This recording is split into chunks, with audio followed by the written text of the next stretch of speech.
नमस्कार बच्चों। आज मैं आपको बताऊंगा कि एक साझेदारी फर्म को अपना हिसाब किताब रखने के लिए कौन कौन से मुख्य खाते बनाने पड़ते हैं। जैसा कि हम जानते हैं कि साझेदारी फर्म एक ऐसी संस्था है जो कि एक से अधिक मालिकों के द्वारा चलाई जाती है और उसका लाभ उन सब में आपस में बांटा जाता है। एकाकी व्यापारी के बारे में हम जानते हैं कि एकाकी व्यापारी अपना हिसाब किताब रखने के लिए क्या करता है। एकाकी व्यापारी अपना हिसाब किताब रखने के लिए अपने पास साल भर प्रारंभिक लेखा करता है, जनरल एंट्री करता है, खतौनी करता है, विभिन्न प्रकार के खाते बनाता है और वर्ष के अंत में लाभ हानि खाता बनाकर लाभ या हानि ज्ञात कर लेता है। यानी साल के आखिर में लाभ हानि खाता बनाने के बाद उसे पता चल जाता है कि कितना लाभ हुआ या कितनी हानि हुई। ठीक इसी प्रकार एक साझेदारी फर्म भी अपनी पुस्तकों में साल भर व्यवस्थित तरीके से उसी प्रकार लेखा करती है जैसे कि कोई साधारण व्यापारी करता है या कोई कंपनी करती हो। पर एकाकी व्यापार और साझेदारी फर्म के द्वारा रखे जाने वाले खातों में कुछ अंतर है। साझेदारी फर्म क्योंकि एकाकी व्यापार से कुछ हटके है। हटके कैसे है कि एकाकी व्यापार में एक ही मालिक होता है जबकि साझेदारी में कई सारे मालिक होते हैं। एकाकी व्यापारी अंतिम खाता बनाता है और अपना लाभ हानि ज्ञात कर लेता है। ये लाभ या हानि पर उसका ही अधिकार है, वो चाहे तो व्यापार से निकाल ले और यदि उसने वो पैसा व्यापार से नहीं निकाला है तो एक तरह से जो उसने पैसा लगाया था उसमें ये पैसा और जुड़ गया लाभ का, तो ये लाभ का पैसा मतलब उसकी पूंजी बन जाता है। मतलब जैसे किसी व्यापारी ने 1 लाख रुपए व्यापार में लगाए और साल भर में उसने मेहनत करके उसने 25,000 कमाए। अब अगर उसने 25,000 रुपये व्यापार से निकाल लिए तो ठीक, तो नहीं निकाले तो अब उसके व्यापार में कितने रुपए लगे, 1,25,000 रुपये लगे। यानी कि लाभ जो है एकाकी व्यापारी की पूंजी में जुड़ जाता है अगर उसने नहीं निकाला तो। साझेदारी फर्म और एकाकी व्यापार में बेसिक अंतर क्या है। साझेदारी फर्म में एक से ज्यादा मालिक होते हैं और एकाकी व्यापार में एक ही अकेला मालिक होता है। तो यहाँ पर नई चीज क्या आ गई कि एक से ज्यादा लोग हैं, इसलिए जो लाभ हुआ है वो उन सब में आपस में बांटा जाएगा। किसको कितना लाभ मिलेगा ये इस पर डिपेंड करता है कि उन्होंने आपस में तय क्या किया था। मैंने आपको बताया कि साझेदार जो है अपना व्यवसाय चालू करने से पहले एक समझौता करते हैं, उसको साझेदारी संलेख कहा जाता है। और साझेदारी संलेख में सब लिखा रहता है कि वो अपना व्यापार कैसे चलाएंगे, लाभ को किस तरीके से बांटेंगे, क्या किसी साझेदार को कोई वेतन मिलेगा, क्या किसी साझेदार को कोई अलग से कमीशन मिलेगा।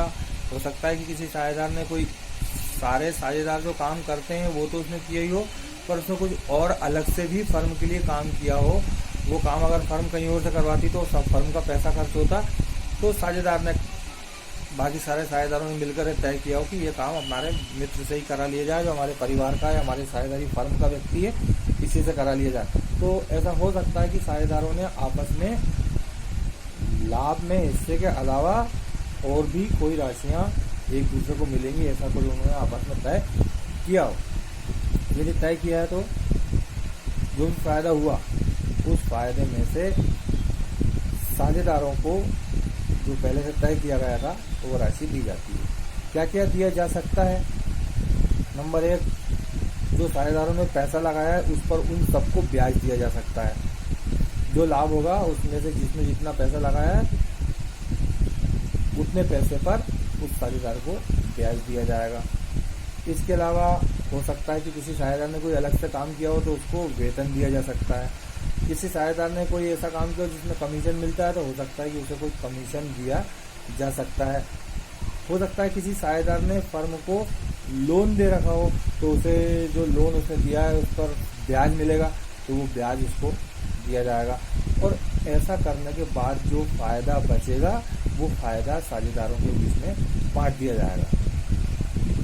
तो लाभ होने के बाद फर्म को जो भी लाभ हुआ उस लाभ में से साझेदारों को पूंजी पर ब्याज देना, वेतन देना, कमीशन देना और अन्य कोई राशि अगर देनी है तो देना।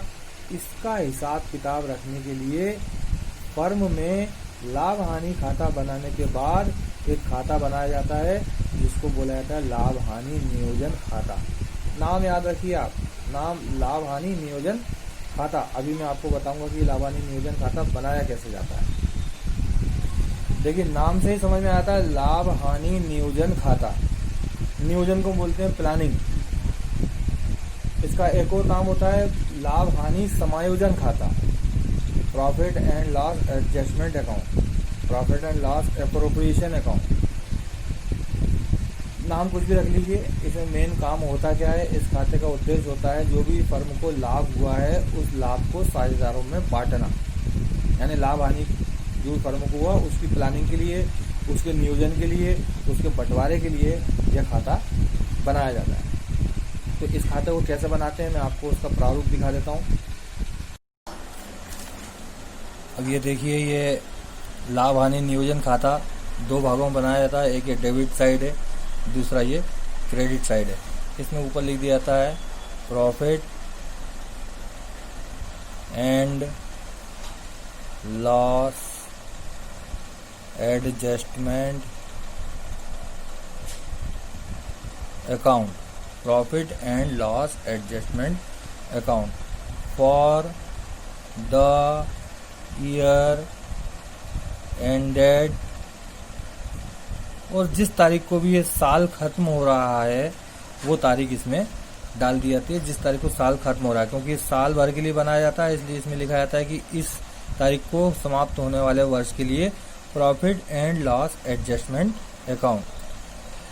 अब जैसा कि आपको बताया कि profit and loss adjustment account साझेदारों के बीच में लाभ हानि का विभाजन करने के लिए बनाया जाता है। साझेदारी फर्म को जो भी लाभ हुआ है उस लाभ का प्लानिंग करने के लिए यह खाता बनाया जाता है। इसलिए इसमें देखिए यहाँ लिख देते हैं पर्टिकुलर्स अमाउंट, पर्टिकुलर्स अमाउंट। अब इसमें जो सबसे पहली राशि जो हम लिख देते हैं, अगर फर्म को जो भी फायदा हुआ है वो फायदा हम इस तरफ लिखते हैं बाय नेट प्रॉफिट। जो भी फायदा हुआ उसको यहाँ पर लिख देंगे, यहाँ पर फायदे को लिख देंगे। इस फायदे में से साझेदारों को क्या क्या दे रहे हैं, तो हम दे रहे हैं पूंजी पर ब्याज, टू इंटरेस्ट ऑन कैपिटल। जो भी एक्स वाई, माना कि 2 साझेदार हैं तो एक्स को जो भी देंगे वाई को जो भी देंगे, यहाँ पे दोनों को जो ब्याज दिया। इसके अलावा टू सैलरी, अब सैलरी जिसको भी देंगे एक्स को देंगे, वाई को देंगे, जितना भी देना है। यदि देंगे तो लिखेंगे, नहीं देंगे तो नहीं लिखेंगे। ऐसे ही जैसे हम दे रहे हैं इंटरेस्ट ऑन कैपिटल दे दिया, सैलरी दे दी। टू कमीशन, एक्स को कितना दिया। हो सकता है कि किसी एक को ही एक कमीशन मिले, जरूरी नहीं कि दोनों को ही सब चीज मिलेगी। माना कि सिर्फ एक्स को ही कमीशन देने का है तो एक्स को कमीशन दे देंगे, है ना।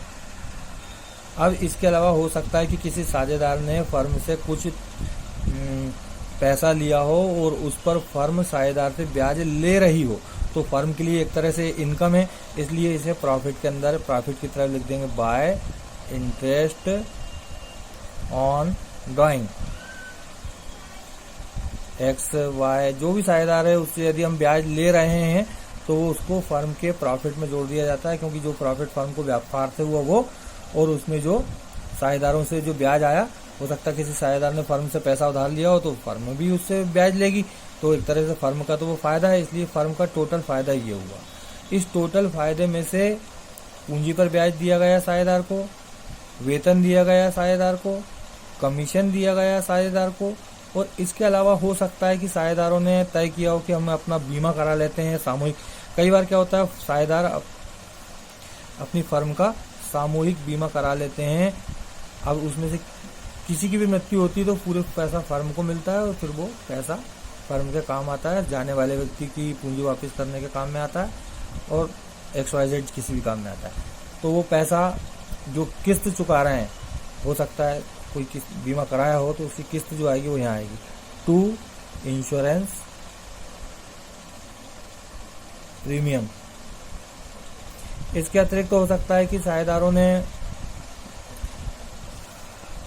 तय किया हो कि भैया हम जो है अगले साल में हो सकता है कोई खर्चा ना हो या कोई जरूरत पड़ जाए, तो इसके लिए इस लाभ में से कुछ राशि बचा कर रखी जाए, तो टू प्रोविजन। प्रोविजन का मतलब होता है कि आने वाले संकट से निपटने के लिए बचाई गई राशि। कोई भी आदमी कुछ भी कमाता है तो वो पूरा पैसा खर्च नहीं कर देता, अपनी कमाई में से कुछ वो अनिश्चितताओं के लिए बचाकर रखता है। तो ऐसे ही साझेदार भी अनिश्चितताओं के लिए कुछ पैसा बचाकर रखते हैं, उसको प्रोविजन कहा जाता है। या किसी ज्ञात दायित्व के लिए कि भैया हमें हो सकता है कि हम कोई केस हार जाए तो उसमें उनको पैसा देना पड़े, या कोई भी XYZ हमको अचानक से कोई पैसे की जरूरत पड़ जाए तो हमें लाभ में से राशि निकाल कर रखनी चाहिए। तो अगर यदि उनने आपस में तय किया है तो वो राशि यहाँ लिखी जाती है। अब देखिए इसमें आपको पूरा देखकर समझ में आ जाएगा कि साझेदारों को फर्म को कुल मिलाकर ये लाभ हुआ, ब्याज आया, कुल मिलाकर टोटल फायदा यहाँ आ जाएगा। इसमें से जो पूंजी पे ब्याज दिया वो चला जाएगा, जो सैलरी दे दी वो चली जाएगी, जो कमीशन साझेदार को दिया वो घट आएगा, और इंश्योरेंस प्रीमियम अगर है तो वो घट जाएगी। कोई प्रोविजन करने का तय हुआ है तो वो पैसा कम कर दिया जाएगा। ये पूरे फायदे में से ये और जो खर्चे हुए हैं इन सबको घटाने के बाद जो भी पैसा बचेगा वो बचेगा profit transfer to capital account. जो भी फायदा बचेगा वो साझेदारों के पूंजी खाते में ट्रांसफर किया जाएगा। तो ये टोटल में से यानी क्रेडिट के टोटल में से डेबिट की सारी राशियां घटाने के बाद जो बैलेंस बचता है वो प्रॉफिट रहता है, और वो X और Y में बांट दिया जाता है। जितना भी उन्होंने तय किया हो उस हिसाब से बांट दिया जाता है। यहाँ ध्यान देने की बात ये भी कि हो सकता है कि टोटल इस तरफ का ज्यादा है, मतलब कि खर्चे ज्यादा हो गए हों, तो खर्चे ज्यादा हुए होंगे तो इन खर्चों में से ये इनकम का घटा दी जाएगी, तो मालूम पड़ जाएगा कि कुल मिला के नुकसान कितना हुआ। वो नुकसान की राशि भी साझेदारों में बांटी जाती है। तब हम क्या लिखेंगे, by loss transfer to capital account X और Y। अब या तो फायदा होगा तो ये आएगा, लॉस होगा तो ये आएगा, दोनों चीजें नहीं आएंगी, दोनों में से कोई सी भी एक चीज यहाँ पर आएगी। ठीक है, आगे हम और आपको जब सवाल करवाएंगे तो आपको क्लियर हो जाएगा। अभी आप ये दोनों वीडियो मतलब ये पूरा वीडियो देखेंगे तो आपको समझ में आएगा कि लाभ हानि नियोजन खाता क्या होता है, कैसे बनाया जाता है। इसको एक दो बार आप वीडियो को सुनिए तो आपको पूरी कहानी क्लियर हो जाएगी। जय हिंद।